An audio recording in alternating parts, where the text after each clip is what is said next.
When you consider videoing through a Lightboard, you have to remember that there are two sides of this board. One is the camera side, and the other is the presenter side.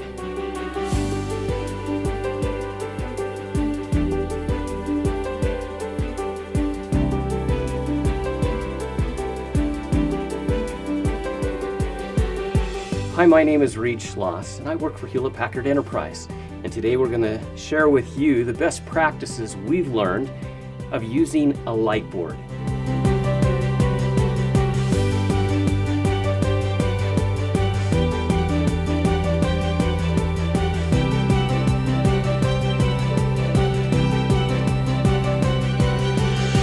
When you consider videoing through a Lightboard, you have to remember that there are two sides of this board. One is the camera side, and the other is the presenter side.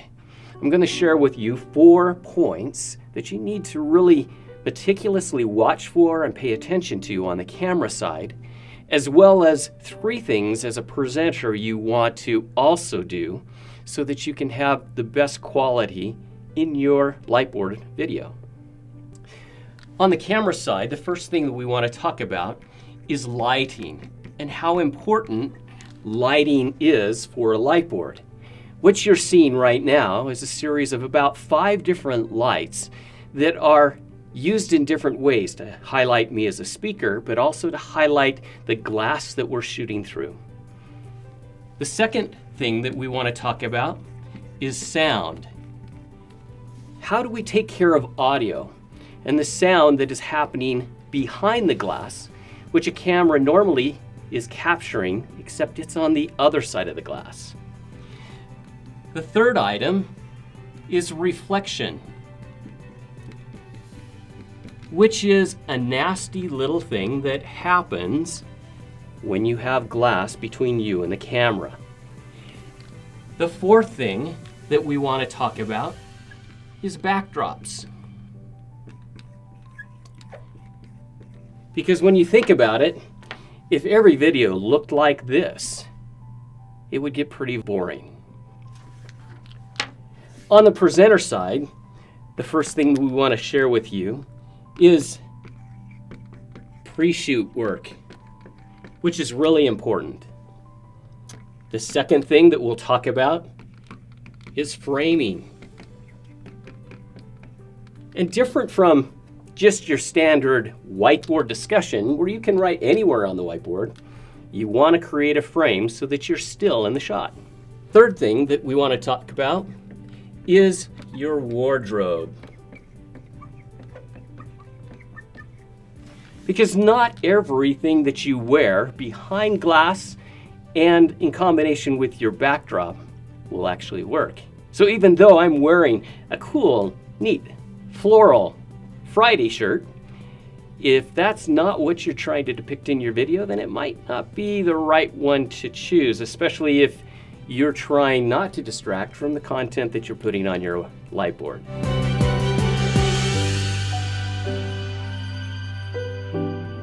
So the first thing we're going to talk about is lighting. The Lightboard itself is made up of 2 different lights.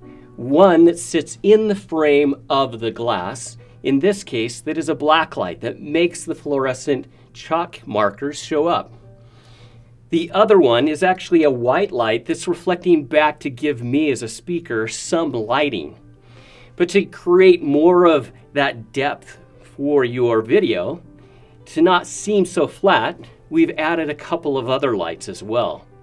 On each side, we have LED lights that are set up with barn doors. The reason we use those barn doors is because if you just had the regular light spreading, it would actually create bigger casts on the Lightboard, which creates more of a reflection and can actually create the reflection back at me more and kind of skew what you're seeing. So using the barn doors to adjust to the speaker, that gives us a flood of light. We use those barn doors also to highlight the backdrop a little bit more and give the depth of what this is rather than just a flat experience. The last thing that we want is some light from above to kind of give us some lighting of our head to get that little bit more depth of experience. Here we're using just some reflective light off of some ceiling tiles to help provide some of that. Some of the best lighting that I've seen though is overhead lighting where it's projected down. You have to be careful, you have to use barn door LED type lights as well, because if you get too much flood then it reflects back onto the light board itself. Number 2 is audio and the sound that we're capturing. The challenge that we have with audio is that as a speaker, I'm speaking behind a pane of glass, and that normally would be projecting out to the microphone or a microphone setup that is part of the camera. In this case, that reflects back and it sounds great to me, but if you're on the other side of the glass with a normal camera, it just reflects back and forth here in this space. So in our setup, what we've actually done is we've taken 2 Rode shotgun mics and point them in towards an angle. Those mics up here are actually set for a very specific purpose, because as a speaker naturally turns to talk to one side, if we only had one mic in the middle, you would hear that dissipate. The same is true on this side. So 2 microphones we've found plugged into our Zoom recorders actually makes a very crisp and very professional sounding video. The third item that we want to talk about is reflection. This is something that until you actually start shooting and start doing post-production work, you might not even recognize. The first time I did a video shoot with a Lightboard, I had so many reflections in it that I had not seen while doing the shoot. It wasn't until after doing the post-production work that you realize there are so many things that can go wrong. For example, I'm going to have Mike take the cover off of the record light that's on the camera. It's a simple little thing,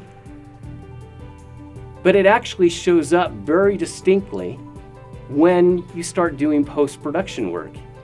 And the first time I saw it in the post-production work, I thought, oh, that's a sniper trace. That's a reflection though that's happening because the light on the camera side is reflecting off of the glass on its side back at the camera. So you're seeing light on the other side. Another thing that can happen is that the backdrop behind the camera, if it's not thought through, can actually produce a lot of different effects. So when you're setting up for your Lightboard, there's certain things that you want to take into consideration about the lighting and on the camera side. In this case, we've put a black backdrop behind the camera. Let's turn on the lights in the studio so you can see the reflection that just happens because of that. You'll start to see different elements that actually appear in the video. And having Mike just take and move a part of the backdrop, you'll see how much of a reflection actually is created by a white wall on the back of the studio. So that's what happens when you get reflection on the other side of the glass. The camera side sees everything. So just be careful and conscious about that. Another part of that experience on both sides of the glass is when you start cleaning up the glass on your side as a presenter. But that actually is on both sides. You need someone on both sides of the glass to be cleaning, especially if anyone's touched or something has happened on the camera side of the glass, because they'll create little shadows and you'll see different effects, like there's a little luminous piece right there. All of that starts to show up.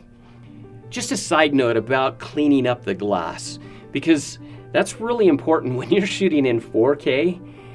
That camera is going to see all of the little imperfections that you've left on cleaning that glass. Like this little guy you can probably see in post-edit, or this haze and shadow that you can see here in the corner. All of those are visible to the camera, but you typically won't see it when you are presenting or when you are shooting it. It's in post-production that it then becomes visible. The last item that we want to talk about on the camera side is backdrops. We've tried to shoot with the Lightboard with different backdrops, trying to figure out if there is ways that we can be more creative with this. What we have found is that the black backdrop is nice for this type of shooting. However, other backdrops, such as using a green screen so that it can be replaced, is actually very effective. The important thing about green screen is making sure that you have the right lighting to get a smooth green behind you. In this situation, we've actually added extra lights to highlight the green screen rather than just me. In this case, we have 2 more LED lights that are shooting kind of down in this area to help make that smooth because they were darker. We're also using more overhead lighting to actually light the screen to make it smoother.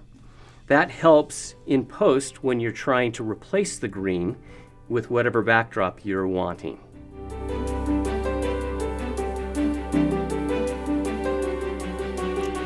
Okay, we've talked about the camera side, but let's talk about the presenter side and what the presenter should be doing.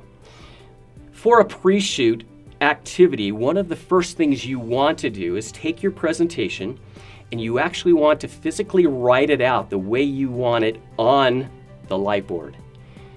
So in the case of this presentation, what I've done is I've created just a quick little diagram of the things that are going to be on the Lightboard. And again, you don't want this to get too messy.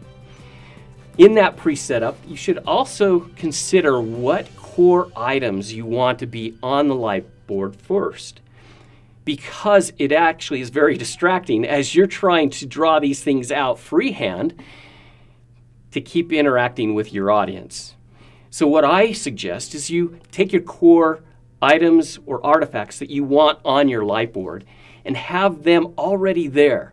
Take your time doing it because you'll get to the point that you'll say, oh, that doesn't look good, and you'll erase it and you want to do it again. And before you know it, you are re-erasing, reshooting, trying to do this over and over again. So again, in your pre-shoot activities, go through slide by slide, identify what you want on your Lightboard at each specific segment that you're going to present, and then identify those elements that you want to be on the Lightboard before you even get started. Why that's important is because cleaning up the Lightboard is much more meticulous than you think. As I gave you a kind of a precursor in what the reflection does, anytime you wipe away something from the whiteboard, it takes a few minutes to actually get all of that off of the glass. Another thing that you should know about pre-shoot is that shooting with a Lightboard and a teleprompter doesn't work, because everything that's on your teleprompter actually reflects back off of the glass to the camera. So what you'll see is actually a haze of what that teleprompter is actually spewing for you. So the best thing I can recommend in this case is outline it, and if you need notes, you can actually put them out of the shot. In this case, I'm taking my notes, I'm sliding them onto the other side of the Lightboard, and I can look directly through the Lightboard down and see what's on my notes. It's a great way of preparing and also reassuring yourself that you'll be able to stop, pause, look down, read the item that you want to say, look up, and then say it. Number 2, framing. This is something that is just common sense, but it's really important. Framing in the perspective of that you need to stay in the frame, whether that is center of your camera, like I'm doing with this presentation, or if I'm presenting on this right side, I wouldn't be talking through all of this unless I was writing through it, but I would always come back to be back in focus in the camera. So when you are creating your outline drawings, whether you've done that in PowerPoint or hand drawn them like I've done, always be considerate of where your frame is. The third thing that we want to talk about from a presenter perspective is wardrobe. Wardrobe is very important, not only as a presenter because you want it to help connect with you and the audience, but also because the Lightboard creates some different challenges for you.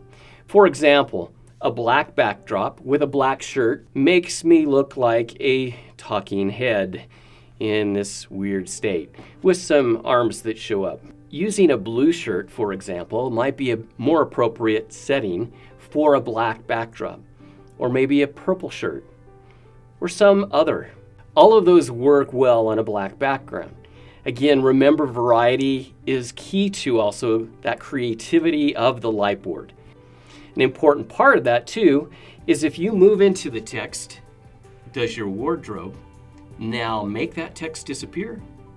Is it hard to see? So you might want to stick with solid colors for what you're wearing as a wardrobe. When you're working with a green screen, the color is not as important as long as it's not green, because then you have that same problem that you have with the black on black. The last thing I want to say about wardrobe is remember not to wear anything, a shirt, t-shirt, whatever it is, that has lettering on it.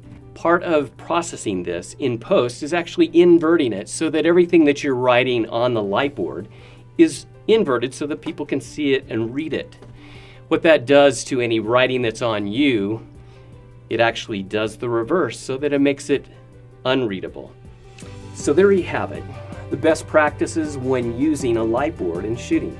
From the camera side, remember lighting, remember the audio and sound is different, reflections, they'll hit you after you've done the shoot because you'll see them in post when you didn't see them during the shoot. Fourth item, backdrops. Make sure that you just don't stick with the black. Use that green screen and shake it up a little bit. From the presenter side, remember, do your pre-shoot work. Lay things out, make sure you create the diagrams before you get behind the glass because inevitably it'll take you hours trying to figure out what you want it to look like and cleaning it and getting it just right. Second, frame it. Make sure that you're in your frame, that you save space so that you're not writing over you or put something across your forehead. And the last one, wardrobe. Nail it. Don't be the talking head. Use something that's a brighter color on a black background. On the green screen, you can use many colors except green. So there you have it. Those are our best practices for using a Lightboard for video.